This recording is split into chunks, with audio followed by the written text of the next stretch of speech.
So hey guys, Dr. Klein with The Fix. No baby training today. We're going to talk about the carrier, but even just more about baby training. I'm always working out with Isaiah, even when we're playing. And even when I work out, I consider that a playtime.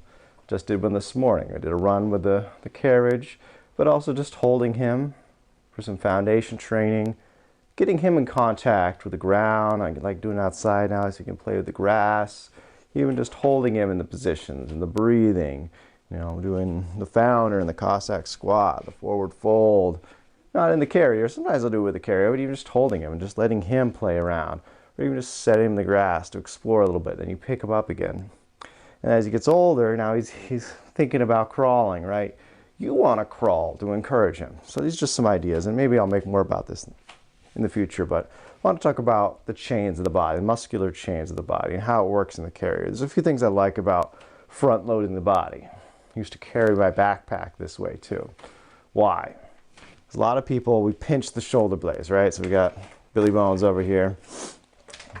Rhomboids are dominant. They pull the shoulder blades towards each other. That leads to an extension, not of individual vertebrae. Actually, what we're seeing here a lot is the vertebrae are in flexion. The spinuses are sticking upwards here from kind of base of the neck to the mid-back. They're in flexion. They're like this. We've just done this. We've pulled ourselves into extension. That's kind of what a lot of people do with the carriers. They're pulling into extension, which is all kind of from here, and it really squeezes the glutes. And I'll end up in this position a lot because it's almost a lazy posture. We think, oh, this is a good posture, but I'm resting on the joints here. And that sticks my belly out and overactivates the glutes, which rotate the femurs out. So then we go to walk, we go to bend, and the femurs get stuck. They don't want to hinge. And then we end up bending from our spine. SI joints are doing too much of that flexion and even too much of the walking. A lot of people are just stuck in this extension pattern. I feel it because this is all pulling upwards then, because these individual vertebrae, like I said, are in flexion. Rhomboids are tight, upper traps are tight. It's pulling on all the muscular chains, right? The fascia here, the lats, all these erectors, multifidus, all those kind of get in this sprained state. Feels like a lot of inflammation in the low back in a lot of people because of this. And they're confused because they're like, I have great posture. I'm pinching back, I'm popping the chest. You're not really popping the chest. So what I like about this is where it's front loading me, it's actually kind of pulling me into a flexion. So let's talk about the old man posture. Is the old man, which is, he's kind of here, right? He's very front of the body activation. Call this the anterior spiral chain. We got that tibialis muscle. We got the adductors. We got the psoas. Abs are shortened and engaged here. Front of the neck is shortened and engaged. Are they just lazy? Can they not go into extension? Because extension's not bad all the time, right? We need a pairing of the two. It's not that they're lazy, right? The old man doesn't just slowly come here.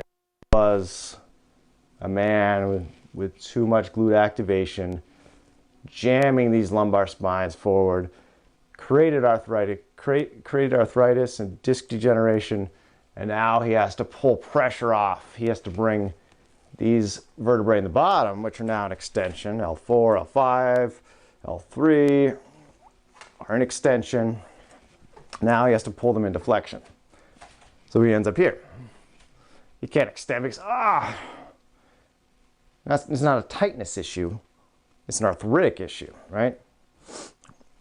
It's a weakness. So he goes from back of the body dominant, glute dominant, hamstring dominant, into a flexor dominant position. So we want the hips in flexion. We want the psoas engaged. We want this anterior spiral chain up to the hips engaged. And at the same time, we want to hold that, lift the head. We want to engage the front of the neck, lift the back of the skull, get the back of the neck long. Now we're in extension, and I'm not pinching my shoulder blades. As soon as I pinch my shoulder blades and I go from here, I turn off the front of the body here. So let's talk about the baby here, because this is important for the baby too. He needs activation. Right now he's just been hanging out as he's slumping. He's slumping. He's getting the old man posture. He's in the baby posture. So it's good to turn on the front of the body without, it's good to have that visual and think about it. But one little trick is you take two hands, put it right under his sit bones. That's his part of his pelvis. You can see him right here on Billy Bones. That's where the hamstrings attach. But that little bit of activation for him forces him to push in. Like if you sit in a hard seat, sometimes it feels better because you actually are able to drive into that seat to lengthen your spine versus a soft seat where you just compress and you're resting on the joints. So we want that little bit of resistance forces us to lift up and activate. Same thing for you. I noticed as I lift him just lightly, just even a little bit of pressure turns on the front of my body. Gets that hip flexor engaged, shuts off the glutes. I can immediately feel it here. Glutes are turned on, shutting the glutes off. It's not that the glutes are bad. We want them working, we just don't want them balled up and tight. When they're balled up and tight, especially the deeper external rotators like the piriformis, it spins the hip. Spins it externally. Here, wait, this hip is better. You can kind of see it better there. Rolling that way. Rolling. And the hip's not perpendicular in the socket anymore. Kind of angled. And that's everything we talked about. It can't. It's jamming into the socket because it's a bad angle. So you're helping the baby. He's getting some activation. Even just one hand. You're walking, you're doing stuff. Lift up a little bit. Feel the neck engaged. That's what we want. Want these engaged. Want the front of the body engaged. Want the glutes relaxing. I can feel it if I'm just working in the kitchen. Glutes are firing. I end up going here. So first, little bump. Then I can let him go and kind of pull into flexion. Now that I got engaged, it's okay to let him go and do some stuff. So I can feel that I've turned on the front of the body and I know how to hold it now.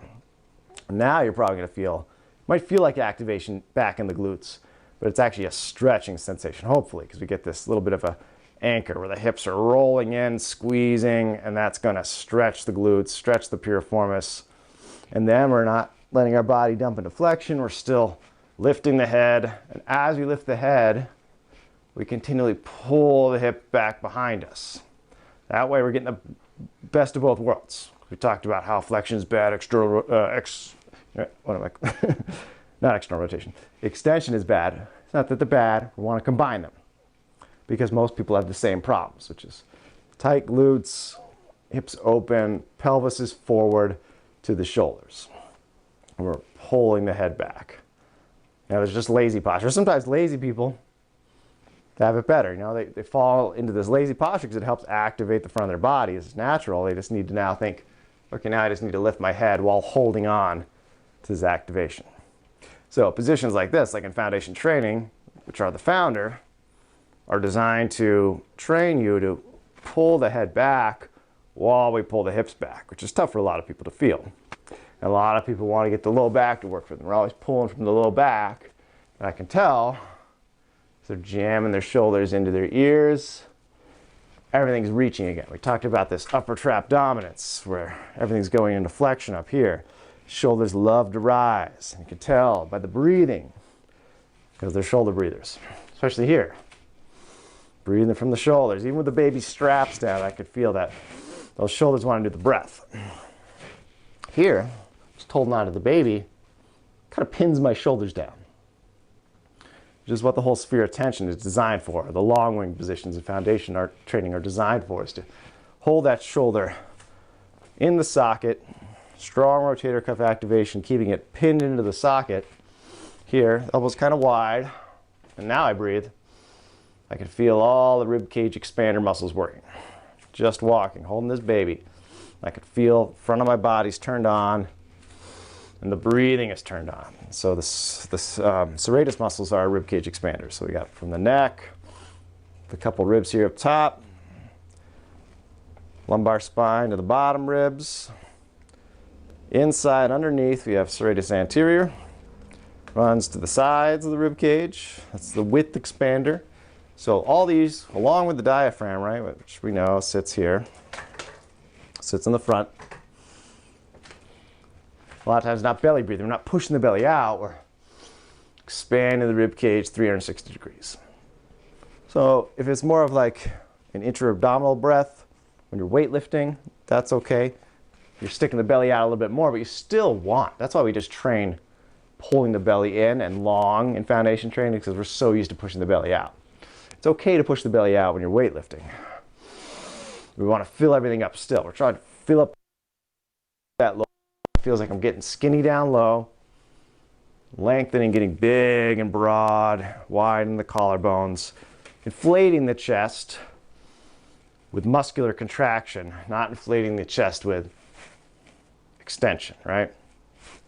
Bad. You could feel it.